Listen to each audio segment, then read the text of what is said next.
Hello, ladies. I hope you're enjoying this year's Global Women's Conference. Thank you for listening to me today.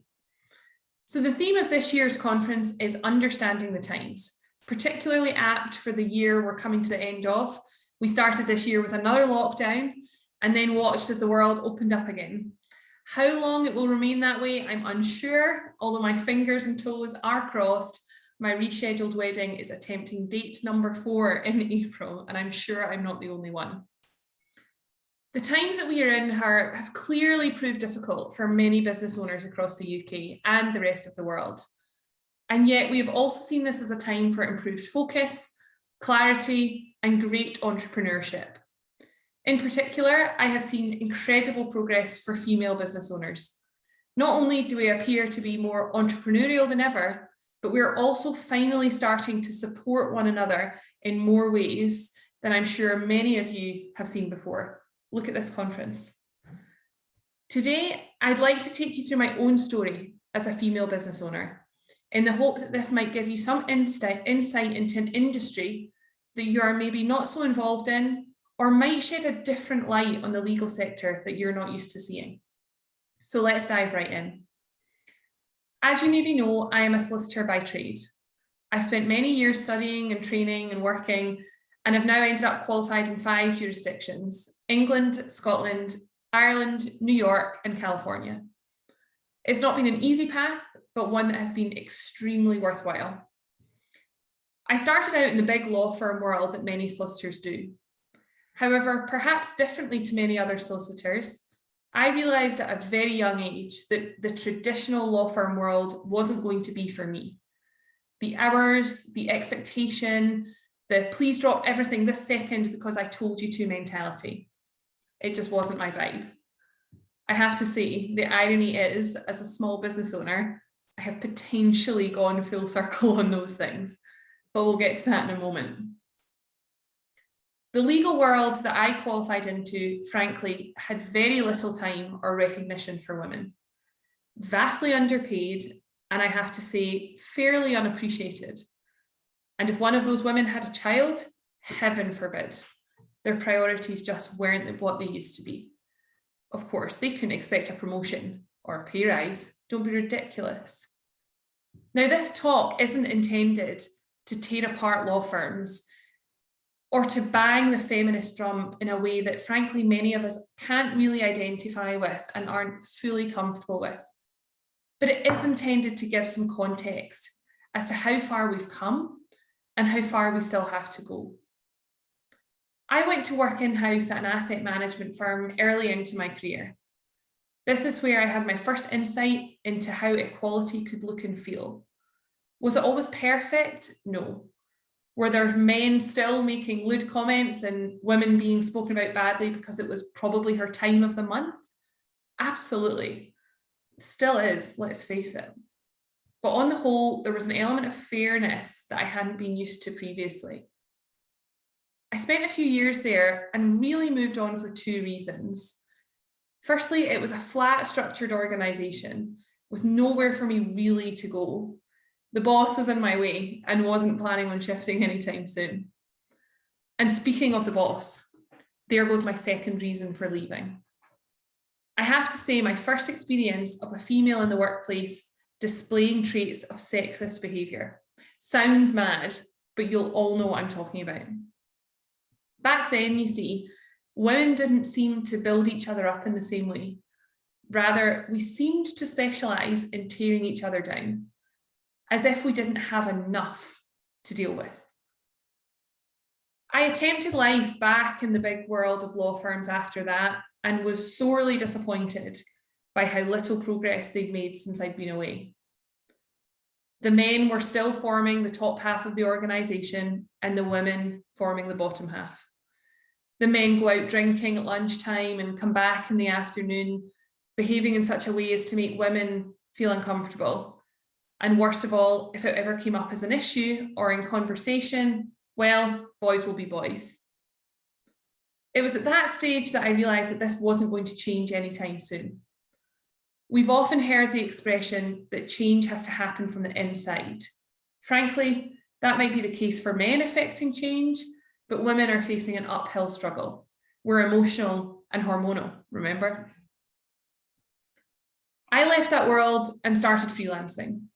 I worked with small business owners and startups to make sure they had their legal documentation in place. I explained things in clear English and was extremely transparent and fair when I spoke to them. Before long, I decided it was time to take this out on my own. I was done working for or through someone else. This was my time to do things on my own terms. It never really started out as a feminist mission. And to be honest, it's not a feminist mission. I'd even go so far as to say that the sexist issues in the legal sector didn't even factor into my mind as a motivation to create change. It just actually wasn't even something that massively registered with me. I mean, it did, but it was like, oh, that's how women are treated. End of sentence. However, over time, it became all too clear that this was an incredibly powerful message and something that I deeply cared about. Who knew? I started my own law firm in November 2019, but I was still freelancing then, and I didn't really do much with it until February 2020. What perfect timing, eh? We, of course, had a global pandemic 1 month later. That's when you end up in that, oh my God, what have I done headspace. By this stage, I'd hired 2 amazing women to help grow the business, but we were constantly faced with the whole, how could this possibly work in the current climate? We had no idea what was going to happen. I won't lie and say it was easy. For the first month or so, all business owners were in a panic. No one knew how to behave or what was going to happen. All our updates and communications were about bounce back loans and rescue packages. We were targeting people who were relying on government support. No one had any money for legal services. But we persevered. We kept going, doing what we did best. And we started to shake up the market in more ways than one. We were an all-female firm offering free legal advice calls to small business owners. Another string to our bow. Who ever heard of a lawyer offering free advice? It just doesn't happen. And that's when things really started to take off. We'd brought something entirely new to the market, almost by accident, at the completely wrong time. And it had worked, and it's continued to work. We offer fixed fee pricing. We offer really good response times. We're kind, we're caring. We really care about your business, and our clients are our friends. It's a very different model than we're used to in the traditional legal world. As the firm has grown, I have made more hires, all women, not intentionally. We've never been on a girl power mission, although I think we might all feel it at a subconscious level. But frankly, I doubt any men would actually want to work here now. But what we have learned about the times that we're living in right now, from an entrepreneurial and a female perspective, have been just incredible. Here are my top 5 that I'm going to share with you right now. Women can build and create a business with just as much entrepreneurial flair as a man, just as much grit, just as much ambition, just as much determination. But that doesn't mean that we need to behave like men or become the office bitch to do so. It means that we can build businesses based on our skills and our mindset. As I said, we've built a friendly law firm that's fair on fees and treats clients with kindness and care above all things. We're relying on and frankly using our soft skills as women to grow our business. We don't need to be cutthroat and stamp all over each other. That's the traditional law firm model, right? The next learning is that we've done it on our terms, and this has been possible. We work from home. Some of the team have children. I know we've all been working from home the last couple of years, but that won't change for us. And having kids is no longer a hindrance or something the boss pretends to ignore because it's mildly inconvenient for them. We see it as a real asset. Will a working mum have different priorities than a woman without kids? Absolutely, of course they will. They're at a different stage in their life. But is that a bad thing? How could it possibly be? If anything, the working mums in my team are super efficient with the time that they have. They're incredibly hardworking, and they have a lot of soft skills that we don't necessarily see in other people. This is something we should be valuing, not seeing as a weakness. Women within our business and within industry as a whole have started to really support each other. This is my next learning. Standing up for each other when it counts, raising each other up, promoting each other's businesses, setting up women's networking events that aren't, I did this, no, I'm better. I saw something on Instagram the other day where one woman made a bitchy comment about another woman, and there was a reply under the post, and it was, oh, ... Don't you realize that women support each other now? It's been a long time coming, but we are finally getting there. And lastly, the working hours, the stress, the pressure, the client demands. Something I've learned is that they don't go away. No matter how hard I try, I personally am still not able to see much change there. And this isn't a sexist or a man-woman thing. Well, maybe it is, but it's not how I see it.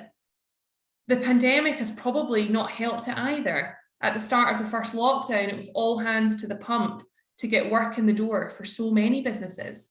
And unfortunately, that mentality seems to have stayed. Plus, with work straying into home life and personal life, it can be really hard to keep clear boundaries.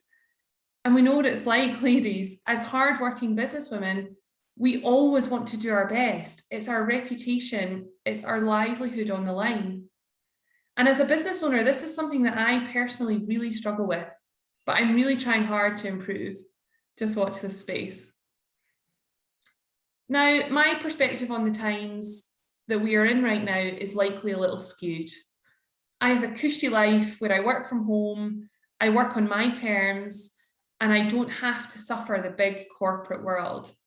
I actually look back to those days and I think, how did I do that? I'd like to think that things have changed in that big corporate world, but I have many friends that still exist in that ecosystem, and I'm afraid to say that this isn't the message, unfortunately, that I'm getting back. I'm really hopeful that the pandemic, lockdown, and this shift in female spirit in the entrepreneurial world will eventually bleed into the big bad corporate world. Let's hope so. And if it doesn't, well, look how far we've come already, ladies. Look at the changes we have already made.